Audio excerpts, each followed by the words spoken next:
Hello everyone, this is KD here.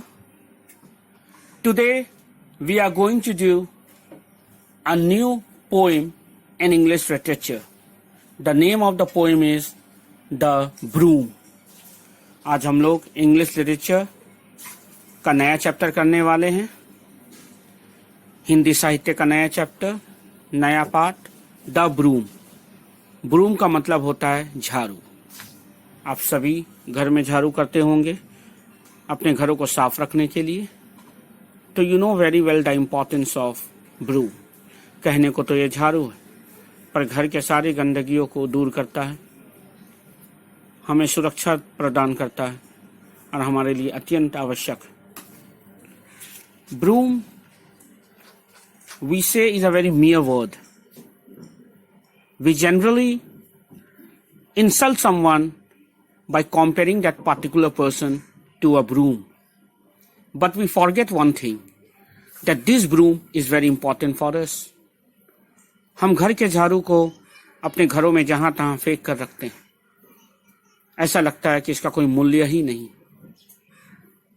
कुछ लोग घर के झाड़ू को सामने रखना अशुभ मानते हैं, इसलिए दरवाजे के पीछे छुपा कर रखते हैं ताकि आने वाले को नजर दृष्टि सीधे झाड़ू पर ना पड़े. Different people have different views on the broom, but the main fact is that broom help us in cleaning our house and to keep us neat and clean, which is very important for all of us. सारे घरेलू चीजों में झाड़ू का अपना ही महत्व है. Without broom, we cannot think of starting our day. बिना झाड़ू के हम लोग का दिन शुरू ही नहीं होता. सबसे पहले हर कोई झाड़ू लगाकर अपने घर को साफ कर कर पूजा पाठ कर कर अपने घरों की शुद्धि करके ही दिन का आरंभ करते हैं. Everyone try to clean their home and then start their day. So you can understand the importance of broom in our life. तो हम देख सकते हैं कि एक झाड़ू का हमारी जिंदगी पर कितना गहरा प्रभाव है और कितना सीधा नाता है हमारे रोजाना जिंदगी से. रोजाना हमारे लिए झाड़ू क्या मायने रखता है ये आप भली भांति समझ गए होंगे. So you must have understood the importance of broom in our life, in our daily life also. Now let's start the poem of broom. I am going to explain you the poem today, so pay attention. तो अब हम अपना इस कविता को चालू करते हैं. First of all, I would like to read out the poem for you so that you can understand its pronunciation well. सबसे पहले मैं ये कविता आपके लिए स्टैंजा वाइज पढ़ देता हूँ ताकि आपको कविता पढ़ने में उच्चारण की कोई दिक्कत ना हो. So I am going to read out this poem stanza wise. Pay attention. I am going to read out this poem. I am going to read out the first stanza for you. तो मैं सबसे पहले first stanza पढ़ देता हूं आपके लिए. Listen it, then I will explain it. कृपया सुने, उसके बाद मैं इस कविता को एक्सप्लेन भी कर दूंगा, समझा भी दूंगा. Now I am reading out the first stanza for you. Swish, swish, swish, swish. A servant does my lady wish. Here I hang against the wall, spruce and slender, straight and tall. Take me down, and then you know, swiftly to my work I will go.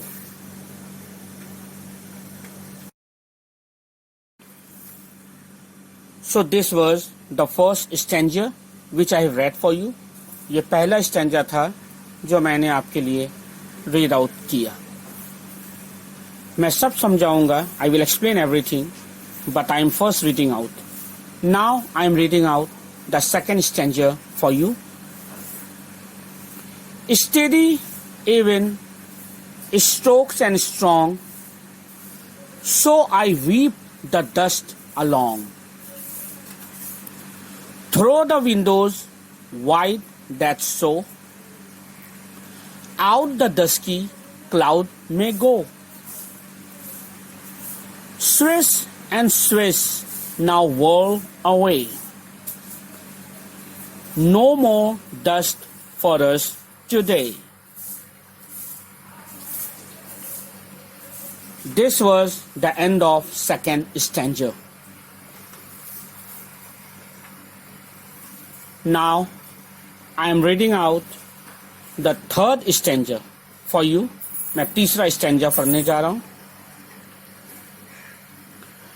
In the corner now I rout, poking every atom out. At the ceiling now I dash, lurking spiders feel my lash. Cobweb, fly, and spiders grey, out you come, away, away. This was the end of third stanza. ये तीसरा stanza खत्म हुआ. Now I am reading out the fourth and the last stanza for you. अब मैं fourth और आखिरी stanza आपके लिए पढ़ रहा हूं. Swish, swee, swish, swee. Sweeping is the game for me. If my little maid you mean, still to keep things neat and clean, trim and shining in your room, come to me, your friend the broom. This is the end of the fourth and the last stanza. ये मैंने आखिरी और fourth stanza भी आपके लिए पढ़ दिया. This poem is written by the American poetess Lara E. Richards. Lara E. Richards is the poetess of this poem, Broom, the Broom. इस कविता को लिखने वाली कवित्री का नाम है Lara E Richards. So this was the reading I have done for you about the poem The Broom.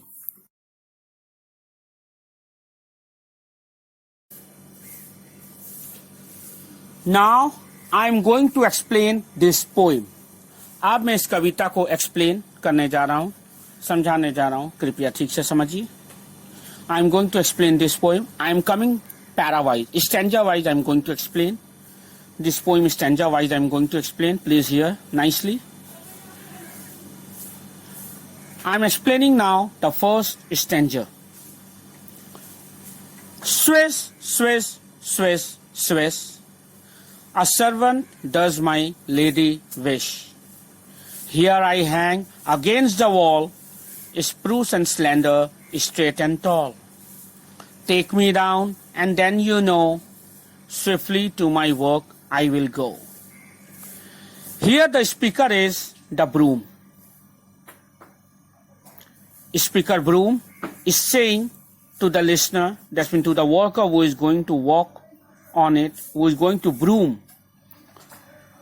Whoever will be the worker, the household person or the servant, whoever the broom is saying, swish, swish, swish, a servant does my lady wish.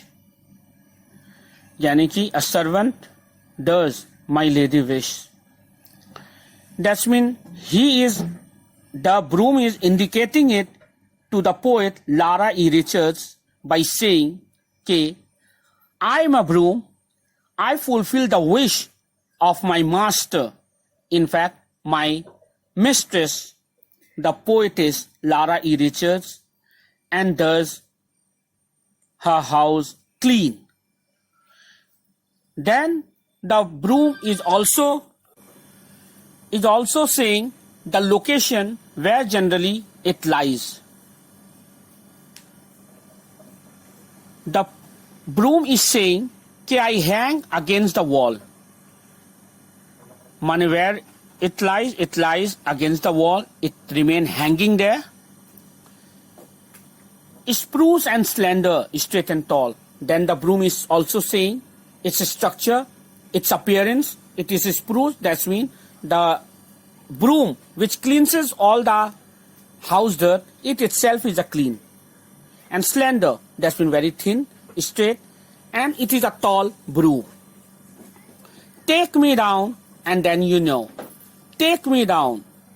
The broom is saying to his mistress, Lara E. Richards, to take me down and broom your house, and swiftly, speedily to my work I will go, and very speedily I will clean your house in one go. तो यहाँ पे वक्ता जो है वो झारू है. झारू कह रहा है कि मैं अपनी मालकिन यानी लारा ई रिचर्ड्स का बहुत काम करता हूँ और उसके घर को साफ हमेशा रखता हूँ और उसकी सभी इच्छाओं को पूरी करता हूँ. Because everyone wants the house to be clean. सभी चाहते हैं कि घर साफ सुथरा रहे, और इसी साफ सुथरे की ख्वाहिश पोएटेस लारा ई रिचर्ड्स को भी है, और उसके घर को साफ ये झाड़ू रखता है.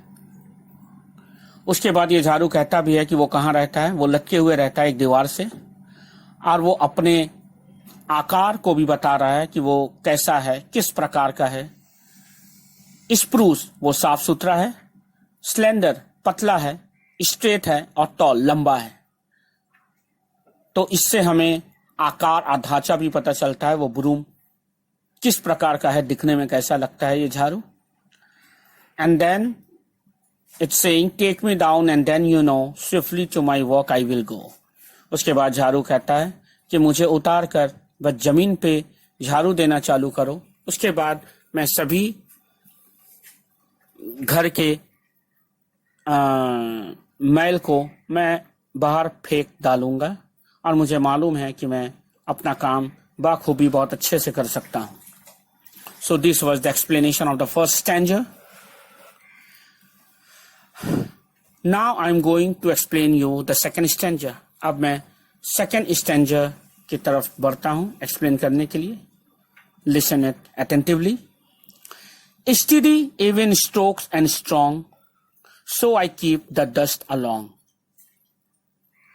मैं जब घर को झाड़ता हूं, when I clean the floor, my stroke is very smooth and strong. तो झाड़ू कहता है कि मेरा काम, मेरा स्ट्रोक जो है बहुत स्ट्रांग है, कि मैं एक बार में किसी मैल को छोड़ता नहीं हूं, मैं साफ कर देता हूं. So I sweep the dust along.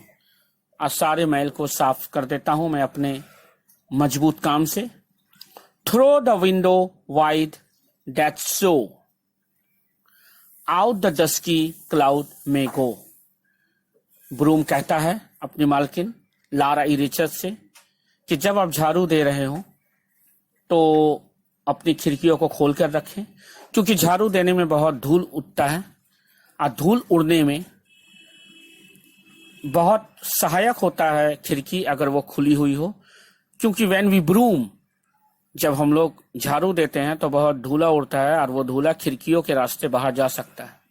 इसलिए ब्रूम कहता है लारा ई रिचर्ड्स से कि आप दरवाजा खिड़की खोल के रखें, ताकि झाड़ू देते वक्त जितनी धूला है वो खिड़की के बाहर चला जाएगा. The broom is saying to keep the window open so that all the dust which will raise up during the brooming will go out of the window. Okay. Then swish and swish now away, no more dust for us today. और मैं swish swish swish कर कर, ये जो sound है ये broom का एक साउंड है, swish swish, it is a sound of the broom. The broom is saying By swishing and swishing, I keep every dust away. मैं झाड़ कर सभी धूलों को मैं बाहर फेंक देता हूं और कोई भी धूल यहां नहीं रह सकता मेरे होते हुए. This is the explanation of second stanza. This was the explanation of second stanza. तो ये second stanza का explanation था. Now we should move to the third stanza. Now I'm going to explain the third stanza. अब मैं third stanza को explain करने वाला हूं. ध्यान से सुने. In the corners now I rout. The meaning of rout is find and search. In the corner now I rout. That's when the broom is saying in the corner I have found. Poking every atom out. Atom mean small crumbs, small particles of the dust that remain in every corner. I root out them. Whenever I search them, whenever I see them, I remove them. Broom कहता है कि जिस किसी कोने में भी मुझे हल्का सा भी कोई धूल मिट्टी या कचरा मिलता है मैं उसे भी साफ कर देता हूं. Poking every atom out. यहां एटम बोला गया है. हर एक मैल के एक एक कण को एटम बोला गया है. Every particles of the dust has been referred here as atom and the broom keep every atom out. At the ceiling now I dash. Lurking spiders feel my lash. Dash का मतलब होता है to go in a great hurry. That's in बहुत जल्दी झाड़ना. So the broom is saying through the window. At the ceiling now I dash. Lurking spiders feel my lash. Lurking mean remaining hidden. The broom is saying that I have broomed the ceiling part also. Maybe the poetess Lara E. Richards must have broomed the ceiling also. A ceiling में भी whatever the dirt was there, the broom has removed, and it has removed the hidden cobwebs and spiders that was lying there. तो झाड़ू कहता है कि मैंने अभी ceiling को भी साफ किया है और वहां के सारे धूलों को हटाया है और वहां पे छुपे जितने कीटाणु भी थे यानी कि जितने मकड़ी वहां रहते थे अपने जाल वाल के साथ मैंने उसे भी साफ करके हटाया है सीलिंग से. Swiss and cobwebs fly and spiders gray. Out you come away. जो कॉब्जेस थे, जो मकड़ियों का जाल था, मकड़ियां थी, जितने भी धूले थे सभी को झाड़ू ने साफ कर दिया है सीलिंग से. So this was the end of the third stanza. I have finished explaining the third stanza also. Now I am going to explain the last and the fourth stanza. अब मैं आखिरी और फोर्थ स्टैंजा को explain करने जा रहा हूं. Pay attention. Swish, swish. Sweeping is the game for me. Swish. यानी the broom is saying कि swish. I sweep everything and sweeping is the game for me. That's mean by saying this, sweeping is the game for me mean the broom knows that his main job is to sweep all the dirt, all the unwanted things out from the house. इसीलिए that's why the broom doesn't feel bored of doing its main job of sweeping all the dirt, and it enjoy its walking also. इससे ये भी पता चलता है, ये झाड़ू कह रहा है कि स्विश यही मेरा काम है, झाड़ना ही मेरा काम है, ये मेरे लिए गेम है, खेल है जो मैं हर रोज करता हूं. यानी झाड़ू ये कहकर ये भी बताता है कि वो कितना काम करने वाला है, वो कितना काम कर सकता है और वो किसी प्रकार से लेजी नहीं है, वो अपना काम अच्छे से जानता है और घर को साफ करना उसके लिए सिर्फ एक खेल है. If my little maid you mean still to keep things neat and clean. अगर मेरी छोटी सी मेड यानी यहाँ पे कहा, ये भी लारा ई रिचर्स को भी कहा जा सकता है या उस मेड को भी यानी उस लड़की को भी जो ये रूम झाड़ रही है कि still to keep things neat and clean, यानी कि मैं उसका मदद आज भी करता हूं इस घर को साफ रखने के लिए। The broom is saying, if my little maid you mean still to keep things neat and clean. वो कहता है कि अगर मेरी मालकिन को यानी लारा इरिचस को अगर अब भी अपने घर को साफ रखना है तो उसे मेरे ऊपर एक बदलाव लाते रहना होगा, एक काम उसे भी करना होगा मेरे लिए। देखते हैं झाड़ू क्या कहता है कि उसे क्या काम करना है। I mean, उसे उसकी मालकिन को क्या करना है झाड़ू के साथ, जो झाड़ू अच्छे से काम कर सके। Still to keep things neat and clean, trim and shining in your room, come to me your friend the broom. तो जो झाड़ू का जो टिप है, मुंह है, उसे ट्रिम करते रहना है कंटिन्यूअसली, हल्के हल्के काटते रहना है, क्योंकि झाड़ू का जो मुंह होता है सामने का हिस्सा खराब हो जाता है, उसे वक्त के साथ उसे हल्का हल्का काट देना चाहिए ताकि वो घर को अच्छे से साफ कर सके। Trim and shining in your room, come to me your friend the broom. तो अपनी मालकिन से कह रहा है कि आप आए, मेरे ऊपर का हिस्सा को काट दे ताकि मैं और घर को अच्छे से झाड़ पाऊं। The broom is saying to the poetess Lara Irichus, please trim my the down part, that's mean the top parts, actually the mouth where I broom. Please trim it so that I can broom the house very clearly. So I hope I have explained you the whole chapter nicely. मुझे आशा है कि मैंने आपको इस chapter को अच्छे से explain किया, आप समझे होंगे। Thank you.